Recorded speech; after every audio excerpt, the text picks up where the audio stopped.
we will have Leonardo, Pacciani Mori, and Claudio Barcello. We start with Leonardo, a very brief introduction. So Leonardo comes from Padova. He studied physics there with Amos Maritain, that introduced him to microbial communities. That is indeed a very interesting problem. And then he had this doubt that I've always had in my life, so I find it as a very interesting doubt, if one can do some experiments, because in this field, sometimes people don't want to do experiment you want as a physicist. They believe they're too easy somehow. That is completely untrue. And so you want your own experiments. And Leonardo has been very brave and very wise, I believe, to do this kind of partial switch, so to go to an hybridization of a theoretical and experimental road. And so now he's working in Terry group, and he will tell us about something about all of this. So please, Leonardo, and you will have half an hour total, and maybe you will leave 5 minutes for questions or something like that. Okay. Thank you so much. No problem. Let me share my screen. Okay, so you can see my slides and my cursor, right? Yes, very well. Okay, good. Okay, so hi everyone. Thank you, Professor, for your nice introduction. So today I want to talk about something that I have been involved with for the past few years, which is the biodiversity of microbial communities, in particular competitive microbial communities. Now, bacteria in general and bacterial communities are fundamental for several aspects in nature, because, for example, they can regulate our health through our digestive system, or they can also regulate global biogeochemical cycles, for example, through carbon sequestration in the ocean. Now, one of the most striking aspects of these systems is that they are extremely diverse. We can observe hundreds or thousands of different species in a cubic meter of seawater, for example. And one of the fundamental problems that people have been facing since the very early days of the study of microbial communities is that the levels of biodiversity that we observe in nature are actually much higher than what models would normally allow and predict. In particular, there is one famous principle called the competitive exclusion principle that basically states that the maximum number of competing coexisting species is equal to the number of available resources. So if we have a system where a number ns of species is competing for a common pool of nr resources, then the number of species cannot be larger than the number of resources. The problem of this principle is that, it is always true in models, but we observe that it is violated almost always in nature.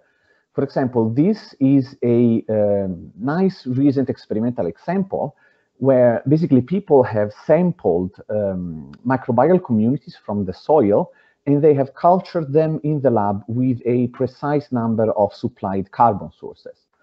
Now, don't mind this purple prediction. The important thing here is that this line would be the upper limit to the number of species, to the richness of the system, given by competitive exclusion. And as you can see, this limit is always violated, and even with just one single resource, we can have from 10 to 40, 45 species coexisting.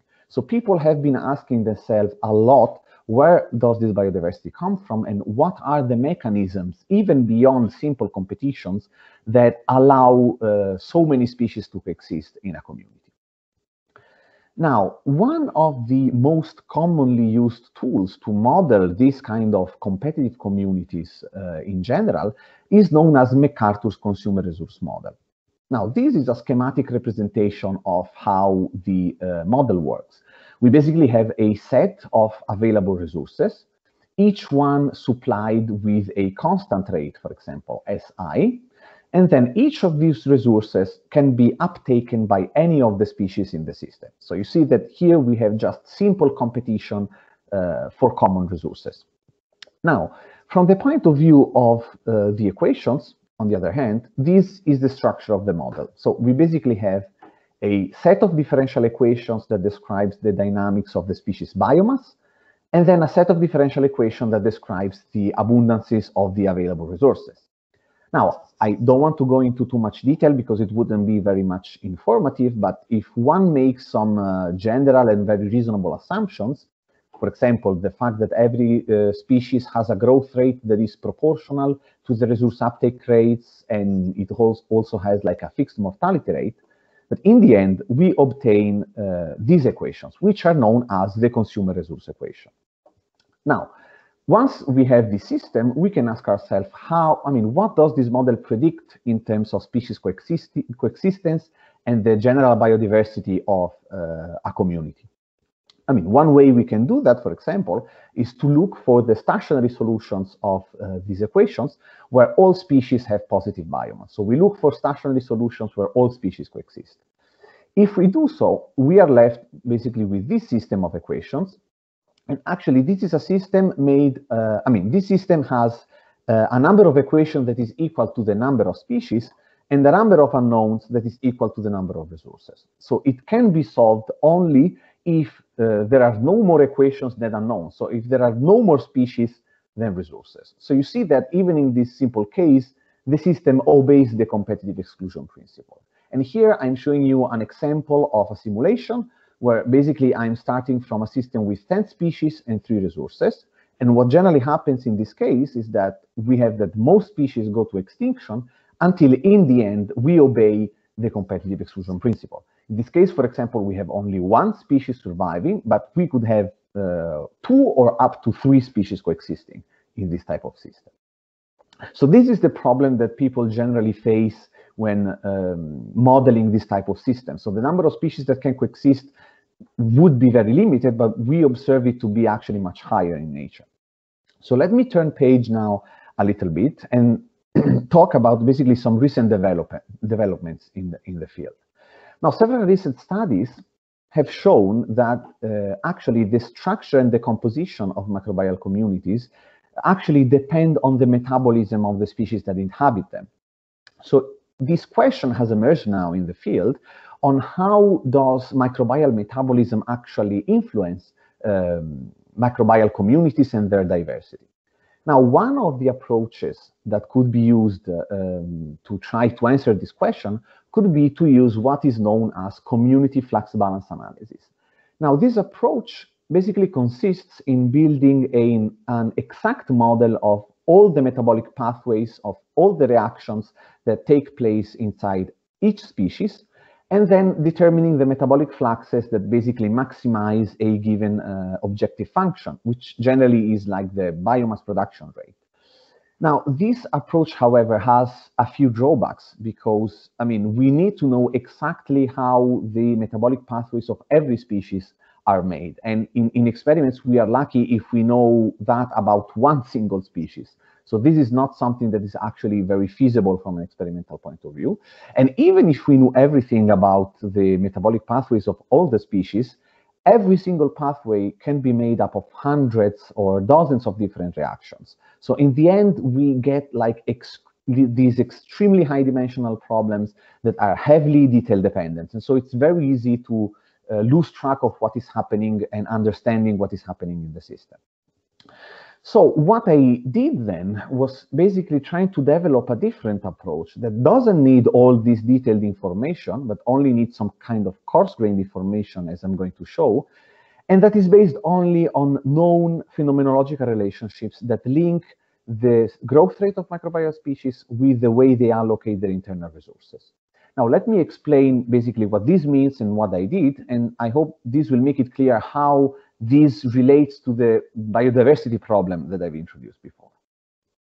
So basically, in 2010, a group of physicists, mathematicians, and biologists here in San Diego discovered that there are very simple linear relationships between the growth rate of microbial species and the way they allocate their proteome. Let me explain what this means. Let's assume that this is the total proteome of a microbial species. So this is the set of all the proteins that the species is producing. Using a minimalistic approach, let's say, we can divide... It is. Yeah. Using a minimalistic approach, we can divide this proteome into... It is. Sorry? You are going to listen then. Beside your... Okay. Yeah. Sorry? Okay, okay, I'll move on then. Leonardo. Yes? Okay, okay, Sorry? I'll move on. Yeah, please move on. If someone wants to comment, maybe, yeah, they can raise the hand, or because it's not coming out very clearly. So move on, and if there is a comment, we will see what happens. Okay, okay, I will slow down a little bit then. Okay, so this is the total set of proteins that a species is producing in order to grow. Then basically we can divide this proteome into 3 sectors, each one dedicated to a specific function. For example, we can have one sector for nutrient uptake and metabolization. So this sector is composed of enzymes and other proteins needed to metabolize resources. Then we can have a sector for biomass synthesis. So these, for example, would be ribosomal proteins that are needed to produce new biomass. And then we have this third sector allocated to what are called housekeeping functions, which basically are all the necessary biological functions, the biological functions that are necessary for growth and survival, but which cannot be put into either of these 2 categories. Then to each of these sectors, we can assign a fraction. So this phi p, phi r, and phi q. So this would be like 25%, I don't know, other 25%, and the remaining 50%. And of course, the sum of all these fractions must be equal to 1. Now, what people have shown in experiments, with experiments, is that these proteome fractions here, the one for metabolism and the one for biomass synthesis, are actually related by very simple linear relationships to the growth rate g of microbial species. Now, these are all parameters that can be measured experimentally, and they also have precise biological interpretations. For example, this parameter here is related to the quality of the resources that we're giving to the species, and this parameter here, on the other hand, is related to the speed to which, with which species are producing new biomass, for example. Now, what I tried to do basically was to try to generalize this relationship, because this data was obtained with just one species and one resource. So what I did was basically try to generalize these relationships for multiple species and multiple resources, and include these generalized relationships in the consumer resource framework. By doing so, basically, I obtain a new type of model, which I'm going to show you how it is different from normal consumer resource models. And I basically studied this model to determine what are the conditions that favor coexistence. And as I'm going to show you, the conditions that allow a lot of species to coexist beyond competitive exclusion. I don't know, probably this is a good time to stop for questions if there is something that did not come out clearly enough.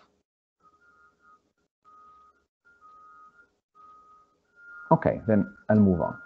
Leonardo, maybe I have some very basic question to better understand what you're saying. Yeah. In the first part of your talk, it wasn't clear to me how you defined resources and species. So it looks like it's sort of schematic model link definition rather than natural. No, well, actually, you can also give a natural, like an experimental definition to that. Thank you for your question, by the way. I mean, in this kind of system, I mean, for species, we basically can define, any, since we're talking about microbial communities, any group of cells that has, for example, a similar genome. So any group of cells that can be categorized as a bacterial strain or a bacterial species in general, while resources in general are, in this case, are like organic or inorganic substrates that we give to the cells in order to grow. So they could be, for example, different sugars, I don't know, glucose, lactose, fructose, or any other carbon source that is needed for the species in order to grow. Does that answer your question? Thank you, to some point, but thank you. And then I had another question on... Can I make a questions? Yeah, of course. Yes, no, it's not clear. Okay, I was lifting just the first five minutes, but the question is, all the parameters in your model, for example, rate equation and so on, are constant, time dependent, They are constant, but as I'm going to show you now, some parameters that are traditionally considered to be constant actually have to be considered as time dependent. Okay. And second question, just very shortly, what about the influence of the other cell environment on your system? Yeah, exactly. I mean, basically the only interaction that can take place between species in this case is like simple competition for resources. So the only way, for example, if I have two species that are using the same resource, the only interaction that can be between them is basically due to the fact that if one of the species uptakes more of these available resources, the other one will be affected because it will not have more available resource, and therefore it will not grow as fast, basically. But in this case, we are not yet considering like the fact that some species could excrete some new resources or produce some antibiotics or any other kind of interaction. So just simple competition in this case. Okay, thank you. Leonardo, if I can also keep asking. Yeah. In the later part of your talk, when you introduced the PHIs and the Proteome, again, I'm a bit lost with the definition. So I understand that the phi is the fraction of total biomass, or what? It's a fraction of total proteome. So here, I mean, the total amount of protein in microbial cells, it's a good proxy, let's say, for the total biomass.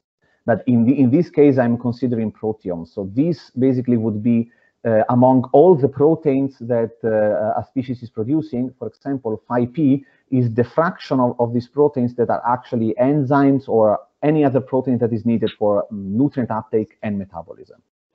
So what isn't clear to me is this: what if you have two identical proteins? Do they add up to 2 in your phi, or they are just 1? So do you count the total mass or the fraction in a list of potential proteins? No. I mean, I count the fraction in the total mass, basically. So how can be the phi linear if they sum is 1? We should go on. Mario, finish this question, but then we should let him go because these are very short talks, and if we go on too much into the question, then you will not be able to. So finish this question, and then we let him go to the end, and we will go with questions again. Okay. Sorry. So if we consider a system with multiple species and multiple resources, basically, what I did to generalize this relationship was, if we consider one single species, basically to assume that the proteome fraction here allocated for nutrient uptake and metabolism to be further subdivided into smaller fractions, each one allocated for a specific resource. So this here, phi sigma 1, for example, is the fraction of the proteome that species sigma is producing to metabolize resource 1. Phi sigma 2 is the fraction for resource 2, etc., until basically we cover all available resources. On the other hand, this is a schematic representation, let's say, of the assumption that I've used to build this new model. So, for example, I have assumed, considering again a single species sigma, that the resource uptake rates are all proportional to the proteome fraction that the species is allocating for that resource. And then proportionally to this uptake rate, every resource is converted basically to a growth contribution, and the sum of all this growth contribution is the total growth rate of the microbial species. Now, if one works through this assumption and makes all the computation in this case, basically we end up with an equation that looks like this, where basically the important thing here is that this set of differential equations basically have the exact same structure as the consumer resource framework. The parameters have different names, but their function and their structure is exactly the same. On the other hand, in this case, we, as I told you, we need to have that the sum of all the proteome fractions must be equal to 1. And if one works again through the computation, this constraint now basically looks like this. And these equations actually are what changes the property of the model for the following reason. This parameter here, this uppercase phi sigma, is basically the total fraction of the proteome that species sigma can allocate for both biomass synthesis, and metabolism. And experiments have shown that this is constant. It is not growth rate dependent. So since this here is a constant, this here is a constant, but these coefficients here in the sum are not, because they depend on the resources abundances through this hyperbolic function. So basically, as the system evolves, these coefficients will change in value. And so in order for this sum to be constant, we actually need these proteome fractions here not to be fixed parameters, but actually to be dynamical variables, to change over time. And this is something that never happens in consumer resource models, because an underlying assumption that is always made when using these models is that the resource uptake rates, which are proportional to these fractions here, are always fixed and constant in time. So since we need to have these proteome fractions to be dynamical variables, we have to write some kind of dynamical equation for them. And in particular, we have to write some equation that satisfies this constraint that I've introduced before.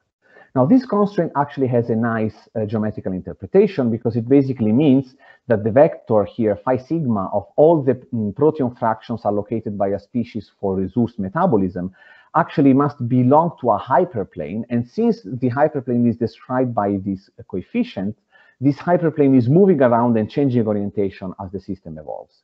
So for example, if we consider a system with only 3 resources, we will have a situation like this, where this vector here belongs to this hyperplane, and this is dragged along, let's say, as this hyperplane moves. Now, these considerations are of course true for any number of resources, but I'm just using this case because it's easy to represent graphically.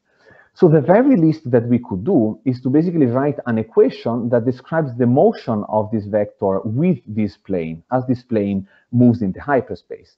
And this basically corresponds physically and biologically to describing a situation where species are changing their proteome fraction, the allocation of their proteome, to account for change in the resources concentration in the environment. However, we can also introduce some more refined, let's say, processes, for example, an optimization process, and require, for example, that microbial species change their proteome fractions in order to maximize their own growth rate. Now, this is the general structure of the equation that we get. And so in this case, we do not only describe the motion of this point with this sort of hyperplane, but we also allow this point to move on the hyperplane to find the optimal growth rate. Now, the difference now in this equation is that there are these gradient terms here, and these gradient terms depend on these parameters, and these basically are timescales that measure how fast this growth rate optimization happens. So the longer these timescales are, the slower this process is, and so if, for example, these timescales are set to infinity, of course, we recover the previous case. Now, since we now have this improved, let's say, this new consumer resource model with this dynamic underlying process, we can try to look at what happens from the point of view of species diversity. So we can look again for the stationary conditions where all species have positive biomass. And again, if one works through the computation, we get this apparently complicated condition where basically these here and these here are just appropriately rescaled version of the resource supply rates and of the stationary proteome fraction. And all these terms are summed to 1. Now, this can seem like a cryptic condition, but it actually has a nice geometrical interpretation.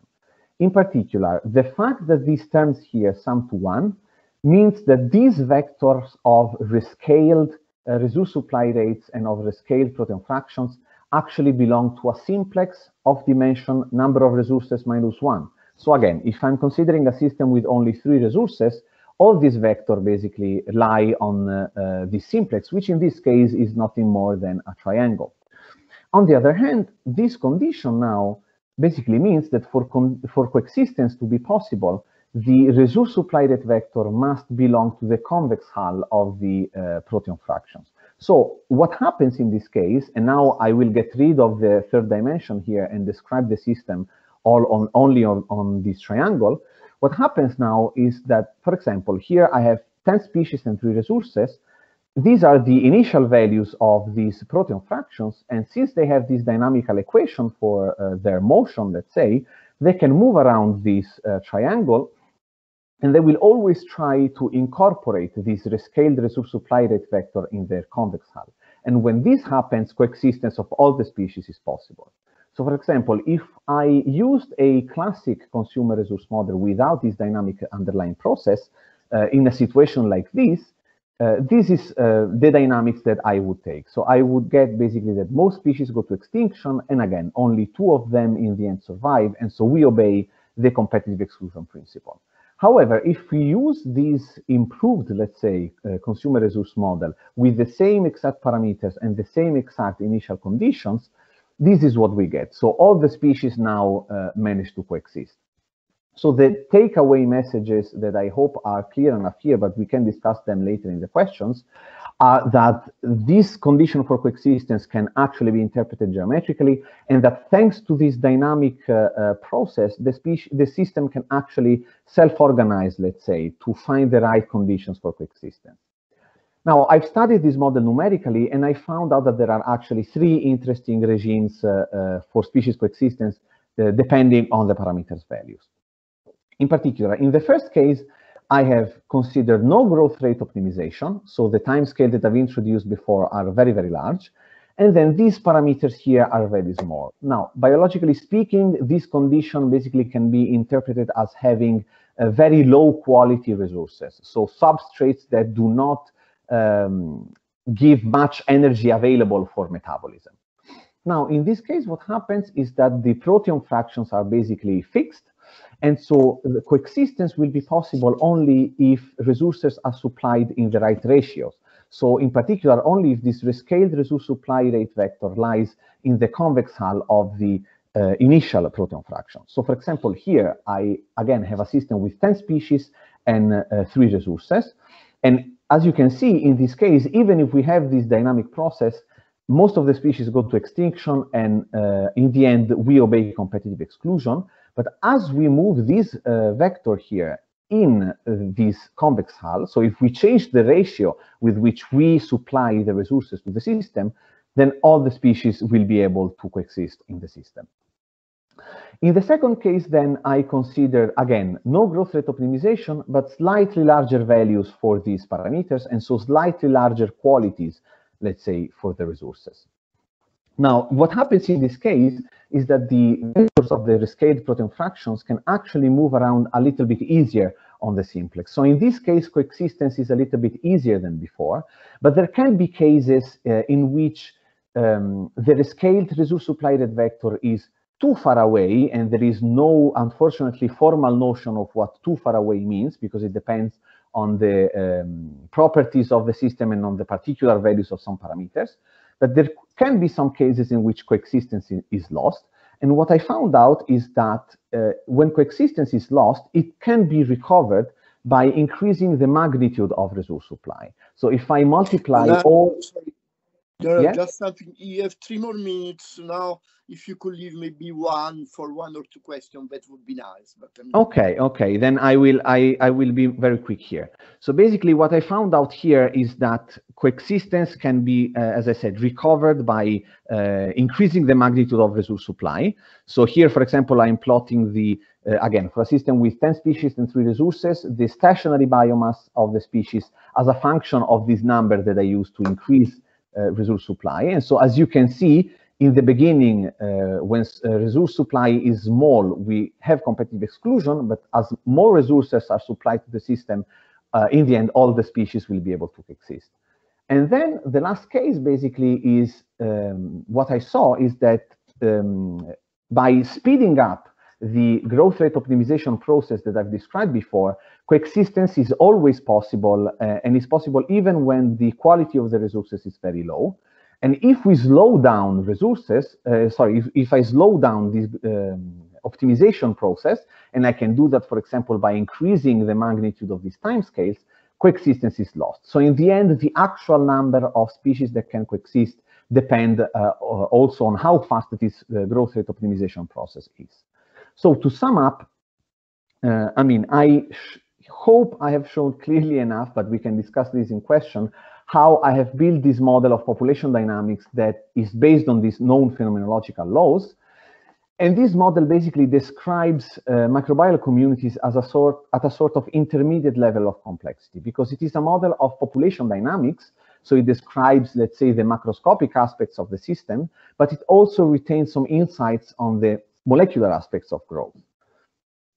In particular, this model does not need all the detailed information on the metabolic pathways of every species in order to describe the dynamics of the system, but we only need this coarse-grained information on proteome allocation. So we do not need to know how the single metabolic pathways are needed, but we just need to know for every species how much of its proteins are allocated for metabolism, how many are allocated for biomass synthesis, etc. Then I hope it was clear enough how in this model we have this new dynamic process, let's say, that allows the system to self-organize, to find the right conditions to allow as many species as possible to coexist. And coexistence is basically favored when the growth rate optimization process is fast, or when the quality of the resources in terms of the biomass that can be produced from them is large.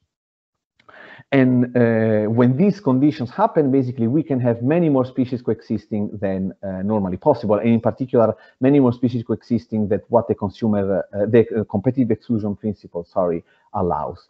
And hopefully in the future, this kind of approaches will help us understand better how the physiology of bacteria influences the dynamics and in general, the ecology of microbial communities.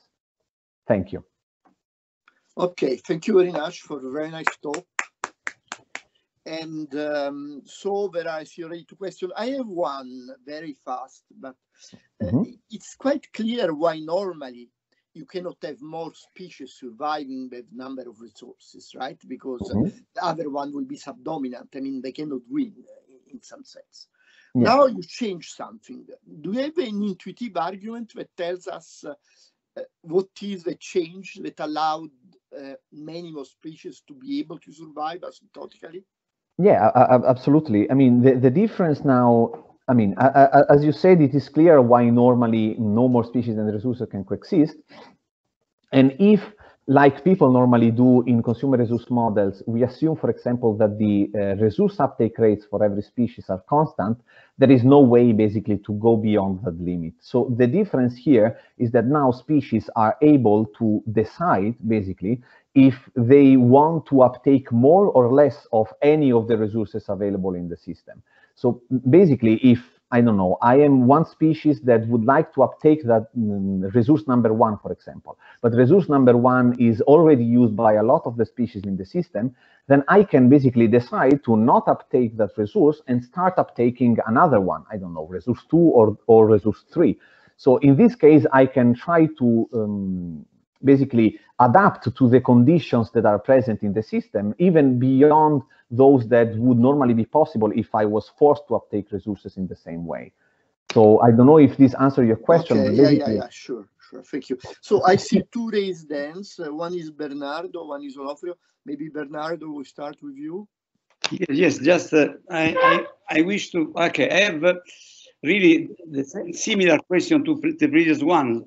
I don't understand why you don't consider the time dependence of the parameter interaction between species and environment, because in my mind the environment condition vary in time. So to be more realistic and to compare with the experimental data, you should consider that many of the parameters that you use in your beautiful model can change randomly or can change according to some in time in general. This is the main question. And yeah, the other question is, if you consider this, by considering the nonlinearity of the system, some more rich dynamics can appear when nonlinearity is present together with the stochasticity, with the random process in time.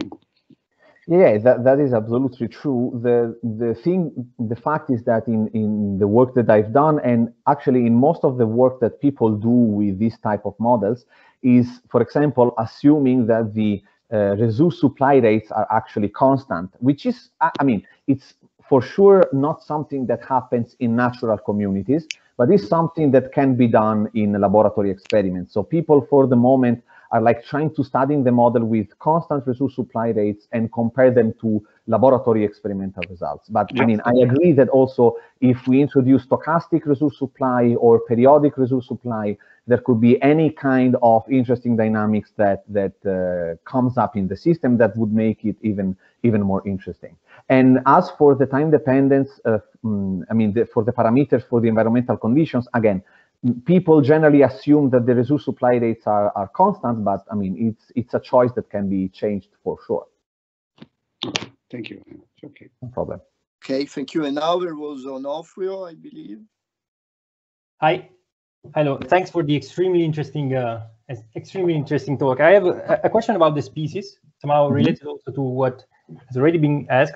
Well, sometimes operatively, species are defined by the resources they can metabolize.